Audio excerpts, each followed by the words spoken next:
दिल्ली के मुख्यमंत्री और आम आदमी पार्टी के मुखिया यानी हमारे सर जी बिना सर पैर वाले बवंडर की राजनीति करते हैं। मतलब तथ्यों को कैसे तोड़ मरोड़ कर पेश करना है, ये कोई सर जी से सीखे। बखेड़ा खड़ा करने में माहिर अरविंद केजरीवाल ने मुख्य चुनाव आयुक्त और चुनाव आयुक्तों की नियुक्ति को लेकर अब एक नया विवाद शुरू कर दिया है। अपनी बात को साबित करने के लिए सर जी ने कैसे सुप्रीम कोर्ट के फैसले को काट छाट कर अपने मन मुताबिक पेश किया, ये सब कुछ आपको मैं अपने इस वीडियो में बताऊंगी। साथ ही आपको ये भी बताऊंगी कि सर जी ने पहले ऐसा कब कब किया, कब उन्होंने सुप्रीम कोर्ट के आधे अधूरे आदेश को बताकर अपने हिसाब से उस आदेश में काट छाट कर जनता को बहलाने की बरगलाने की कोशिश की। नमस्कार, बहुत बहुत स्वागत है आपका। आप देखना शुरू कर चुके हैं राष्ट्रपथ। आपके साथ मैं हूं अर्चना सिंह। आपसे गुजारिश है मेरे इस चैनल को सब्सक्राइब जरूर करें, बात को ज्यादा से ज्यादा लोगों तक पहुंचाएं, चैनल को बढ़ाने में मदद करें। जितने लोग नए जुड़े हैं, देख रहे हैं इस वीडियो को, वो इस चैनल को सब्सक्राइब जरूर कर लें। और जिन्होंने पहले से सब्सक्राइब किया हुआ है वो अपने दोस्तों में, फैमिली में, व्हाट्सएप ग्रुप में भेजें और ज्यादा से ज्यादा लोगों से चैनल को सब्सक्राइब करवाएं। पहले दिल्ली सेवा बिल और अब चुनाव आयुक्त और मुख्य चुनाव आयुक्त की नियुक्ति। अरविंद केजरीवाल ने अब मोदी सरकार के एक और बिल पर एतराज जताया, जो सर जी का फेवरेट काम है। केजरीवाल ने एक बार फिर केंद्र सरकार पर सुप्रीम कोर्ट के आदेश को पलटने का आरोप लगाया। चुनाव आयोग से जुड़े सुप्रीम कोर्ट के आदेश को पलटे जाने का दावा करते हुए केजरीवाल ने कहा कि सुप्रीम कोर्ट के आदेश को पलटकर मोदी जी ने ऐसी कमेटी बना दी जो उनके कंट्रोल में होगी, जिससे वो अपने मनपसंद व्यक्ति को चुनाव आयुक्त बना सकेंगे।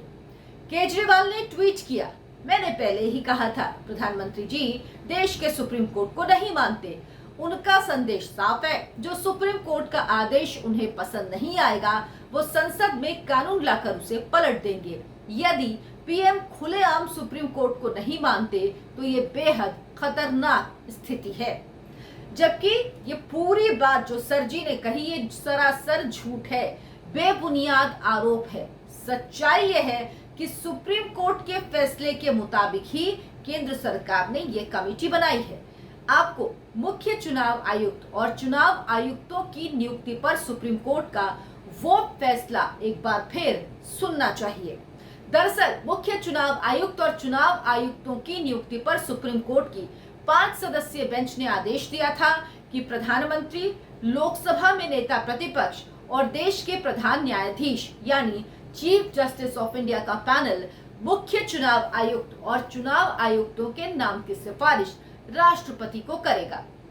इसके बाद राष्ट्रपति नामों पर मुहर लगाएंगे। लेकिन अंतिम लाइन इस फैसले की क्या थी, जो सबसे इंपॉर्टेंट है और जिसे सर जी ने गायब कर दिया, जिसे विपक्ष ने छुपा लिया, बता नहीं रहा, उस अंतिम लाइन पर गौर करिएगा, ध्यान से सुनिए अब मैं जो कहने जा रही हूँ।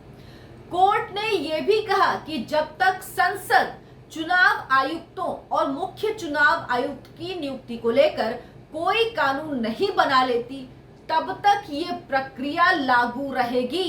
यानी सुप्रीम कोर्ट ने जो कमेटी कही थी, जिसमें लीडर ऑफ अपोजिशन, प्रधानमंत्री और चीफ जस्टिस ऑफ इंडिया शामिल हैं, ये कमेटी तब तक काम करेगी जब तक संसद कोई कानून नहीं बना देता। और कानून बनाने का अधिकार सिर्फ और सिर्फ संसद के पास है।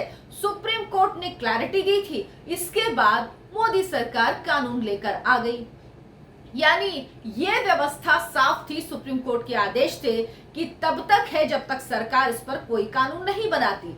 लेकिन अगर सरकार चुनाव आयुक्त की नियुक्ति पर कोई कानून बनाती है तो फिर प्रक्रिया उसके अनुरूप ही होगी। सुप्रीम कोर्ट ने साफ तौर से सरकार को इस पर कानून बनाने का अधिकार दिया था।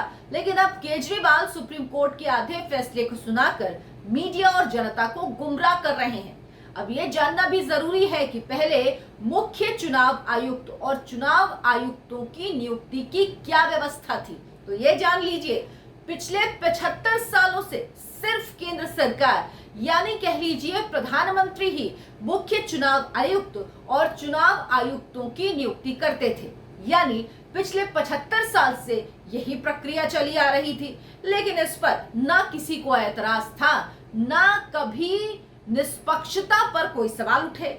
लेकिन केजरीवाल, कांग्रेस और विपक्षी पार्टियां अब जब प्रधानमंत्री ने, केंद्र सरकार ने इस पर कानून लेकर आई है, तो इस पर निम्न स्तर की राजनीति कर रहे हैं। हंगामा करना, आरोप लगाना, मीडिया में दुष्प्रचार करना अब केजरीवाल की राजनीति में शामिल है।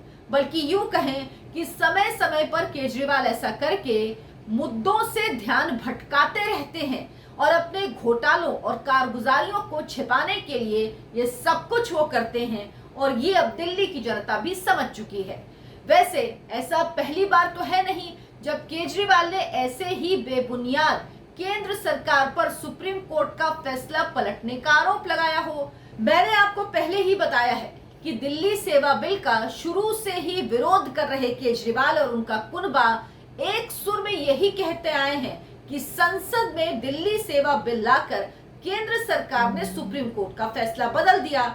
जबकि सच्चाई यह है कि सुप्रीम कोर्ट ने दिल्ली में अधिकारियों के ट्रांसफर पोस्टिंग का अधिकार राज्य सरकार यानी दिल्ली सरकार को जरूर सौंपा था, लेकिन वहां पर भी सुप्रीम कोर्ट ने साफ कहा था कि सरकार को इस पर कानून बनाने का अधिकार है, यानी कोर्ट के मुताबिक सरकार जब चाहे तब इस पर कानून बना सकती है। यानी उस वक्त भी सरजी ने कोर्ट के आधे अधूरे फैसले को बताकर मीडिया से लेकर जनता तक को गुमराह किया। इस तरह के पैंतरे केजरीवाल की फितरत में शामिल हैं, लेकिन वो भूल जाते हैं कि अब उनका ये षड्यंत्र काम आने वाला नहीं, क्योंकि सरजी ये पब्लिक है और ये सब जानती है। पर ये मेन स्ट्रीम मीडिया जिसकी जिम्मेदारी है सच को सामने लाने की, वो केजरीवाल जी से क्यों सवाल नहीं करती?